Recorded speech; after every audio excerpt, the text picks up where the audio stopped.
ಆತ್ಮೀಯ H60 news ಅರ್ಥಾತ್ ತಿ ಸೀತಾರಾಮ್ ನ್ಯೂಸದ ವೀಕ್ಷಕರೇ, ನಾನು ನಿಮ್ಮವ ಎಂ ಆಯುಧ ಮಲ್ಲಪ್ಪ ಜೊತೆ ಅವರು. ತಾವು ಈಗ ಸುದ್ದಿಗಳ ಲೋಕಕ್ಕೆ ಎಂಟ್ರಿ ಹೊಡಿತಾ ಇದ್ದೀರಿ.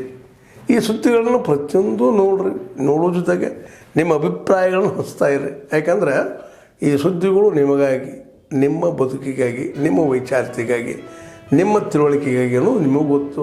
ಜೊತೆಗೆ ನಮಗೂ ನಿಮ್ಮೊಂದಿಗೆ ಇದೊಂದು ಮಾತಾಡುವಂಥ ಜೊತೆಗೆ ಸುದ್ದಿಗಳನ್ನು ಬಿಡುವಂಥ ಕೆಲಸ. ಈ ಕೆಲಸದಲ್ಲಿ ನಾವು ನಿಮ್ಮೊಂದಿಗಿದ್ದೀವಿ ಅಂತ ಹೇಳ್ತಾ ನೋಡ್ತಾ ಇರಿ ಸುದ್ದಿಗಳನ್ನು.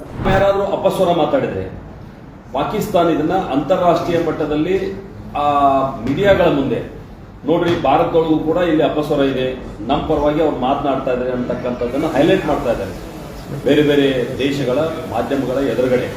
ಹೀಗಾಗಿ ಅದಕ್ಕೆ ಆಸ್ಪದ ಕೊಡಬಾರ್ದು ಅನ್ನುವಂಥ ಒಂದು ವಿನಂತಿಯನ್ನು ಕೂಡ ಈ ಸಂದರ್ಭದಲ್ಲಿ ನಾನು ಮಾಡ್ತಾ, ಯಾವ ಪ್ರಧಾನಿ ನರೇಂದ್ರ ಮೋದಿ ಅವರು ಅತ್ಯಂತ ಸ್ಪಷ್ಟವಾಗಿ ಹೇಳಿದ್ದಾರೆ, ಆಪರೇಷನ್ ಸಿಂಧೂರ ತಾತ್ಕಾಲಿಕ ಸ್ಥಗಿತ ಆಗಿದೆ, ಪೂರ್ಣ ವಿರಾಮ ಅಲ್ಲ, ಅಲ್ಪ ವಿರಾಮ ಘೋಷಣೆ ಆಗಿದೆ.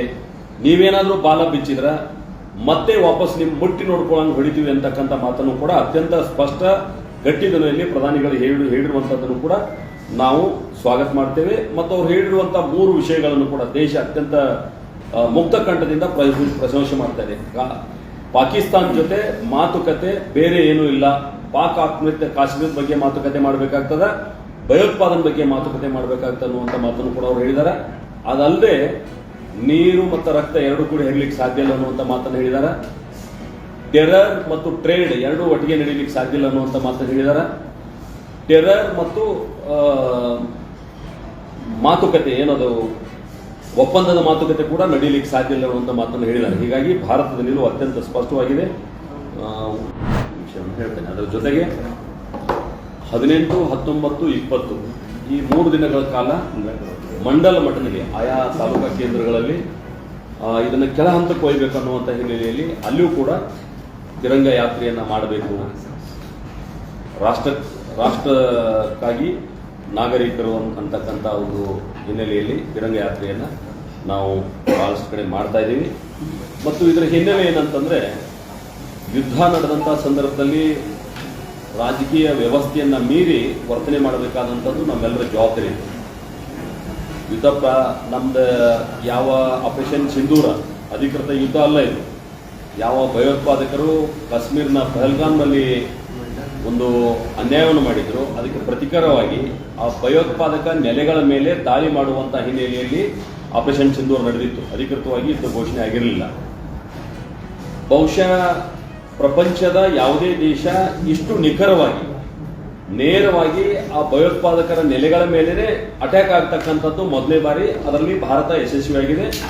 ಅದು ನೋಡಿ, ಅವರು ಸೈನಿಕರಿಗೆ ಧೈರ್ಯ ತುಂಬಿದರೆ ಭಾಳ ಸಂತೋಷದ ವಿಷಯ. ಸೈನಿಕರ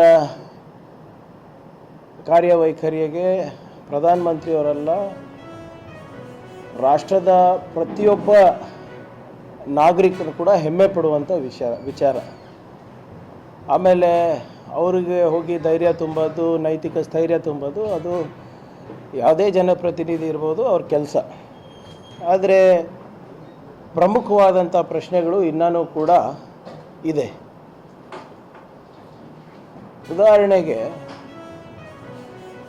ಇಲ್ಲಿವರೆಗೂ ಯಾಕೆ ಮಾನ್ಯ ಪ್ರಧಾನಮಂತ್ರಿಗಳು ಆಪರೇಷನ್ ಸಿಂಧೂರ್ ಇರ್ಬೋದು, ಆಗ್ತದೆ इन्यार बरोबर इधर हाकबिಡಿ इंग्लिश आ जाओ, इसके बाद में इधर ही बोल देता हूँ मैं इंग्लिश में, टाइम ಇಲ್ಲ ಈಗ.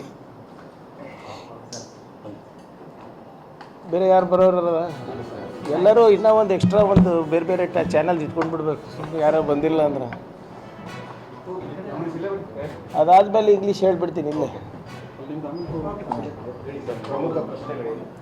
ಈಗ ಇನ್ನೂ ಕೂಡ ನಾನು ಹೇಳ್ದಂಗೆ ನಮ್ಮ ಸೈನಿಕರು ಮಾಡಿದಂಥ ಕಾರ್ಯವೈಖರ್ಯ ಏನಿದೆ ಅದನ್ನು ಇಡೀ ರಾಷ್ಟ್ರ ಮೆಚ್ಚುತ್ತಾ ಇದೆ, ಇಡೀ ದೇಶ ಮೆಚ್ಚುತ್ತಾ ಇದೆ. ಆಮೇಲೆ ನಮ್ಮ ಸೈನಿಕರಿಗೆ ಸ್ಥೈರ್ಯ ತುಂಬೋದು, ನೈತಿಕ ಧೈರ್ಯ ತುಂಬೋದು, ಇದು ಪ್ರತಿಯೊಬ್ಬರ ಕರ್ತವ್ಯನೂ ಕೂಡ ಹೌದು. ನಿನ್ನೆ ಹೋಗಿ ಪ್ರಧಾನಮಂತ್ರಿಗಳು ಸೈನಿಕರ ಸ್ಥೈರ್ಯ ಏನು ತುಂಬಿದ್ದಾರೆ, ಅದು ಅವರಿಗೆ ಶ್ಲಾಘನೆ ಏನು ವ್ಯಕ್ತಪಡಿಸಿದ್ದಾರೆ, ಅದು ಅವ್ರ ಜವಾಬ್ದಾರಿ. ಮಾಡಬೇಕು, ಮಾಡಿದರೆ ಭಾಳ ಸಂತೋಷ. ಆದರೆ ಗಮನಿಸಬೇಕಾಗಿರುವಂಥ ವಿಚಾರ ಏನಪ್ಪ ಅಂದರೆ, ಪಹಲ್ಗಾಮ್ ಅಟ್ಯಾಕ್ ಆಗಿದ್ದು ಏಪ್ರಿಲ್ 22. ಏಪ್ರಿಲ್ 22 ಆದಮೇಲೆ ಪ್ರಧಾನಮಂತ್ರಿ ಅವರು ಕಾಣಿಸ್ಕೊಂಡಿದ್ದು ಬರೀ ಬಿಹಾರ್ ಚುನಾವಣೆಯಲ್ಲಿ. SC/ST ವಿದ್ಯಾರ್ಥಿಗಳಿಗೆ ಏನು ಲ್ಯಾಪ್ಟಾಪ್ ವಿತರಣೆಯಲ್ಲಿ ಅವ್ಯವಹಾರವಾಗಿತ್ತು, ಅದಕ್ಕೋಸ್ಕರ 25/4/2025 ಮಹಾನಗರ ಪಾಲಿಕೆ ಆಯುಕ್ತರಿಗೆ ನಾನು ದೂರು ಅರ್ಜಿ ಸಲ್ಲಿಸಿದ್ದೆ. ಆದರೆ ಇಲ್ಲಿ ತನಕ ಕೂಡ ನಮಗೆ ಯಾವುದೇ ಹಿಂಬರ ಕೊಡದೆ ಮತ್ತು ಕ್ರಮ ತೆಗೆದುಕೊಂಡಿದ್ದರ ಬಗ್ಗೆ ನಮಗೆ ಯಾವುದೇ ಉತ್ತರ ನೀಡಿಲ್ಲ. ಅದಕ್ಕೋಸ್ಕರ ನಾವು ಇವತ್ತು ಬೆಳಗಾವಿ ಮಹಾನಗರ ಪಾಲಿಕೆ ಎದುರುಗಡೆ ಮಹಾನಗರ ಪಾಲಿಕೆ ಆಯುಕ್ತರ ವಿರುದ್ಧ ನಾವು ಇವತ್ತಿಲ್ಲಿ ಡಾಕ್ಟರ್ BR ಅಂಬೇಡ್ಕರ್ ಶಕ್ತಿ ಸಂಘದ ವತಿಯಿಂದ ನಾವು ಪ್ರತಿಭಟನೆಯನ್ನು ಹಮ್ಮಿಕೊಂಡಿದ್ದೆವು ಸರ್. ಇದರಲ್ಲಿ ಅಧಿಕಾರಿಗಳಾಗಿರ್ಬೋದು, ಏಜೆನ್ಸಿ ಅವರಾಗಿರ್ಬೋದು, ಇವರಿಬ್ಬರು ಒಪ್ಪಿಗೆ ಮೇರೆಗೆ ಇಲ್ಲಿ ಲ್ಯಾಪ್ಟಾಪ್ ವಿತರಣೆಯಲ್ಲಿ SC/ST ವಿದ್ಯಾರ್ಥಿಗಳಿಗೆ ಮೋಸ ಮತ್ತು ಅನ್ಯಾಯ ಆಗಿದೆ ಸರ್.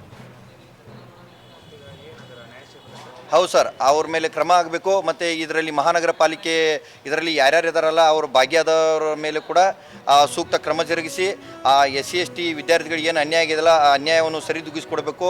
ಅಲ್ಲಿ ತನಕ ನಮ್ಮ ಹೋರಾಟ ನಾವು ಕೈ ಬಿಡೋದಿಲ್ಲ ಸರ್. ಆದ್ಮೇಲೆ ಎಲ್ಲ ಸುದ್ದಿಗಳನ್ನು ನೋಡಿದ್ರಲ್ಲ, ಏನು ಅನಿಸ್ತು ನಿಮಗೆ?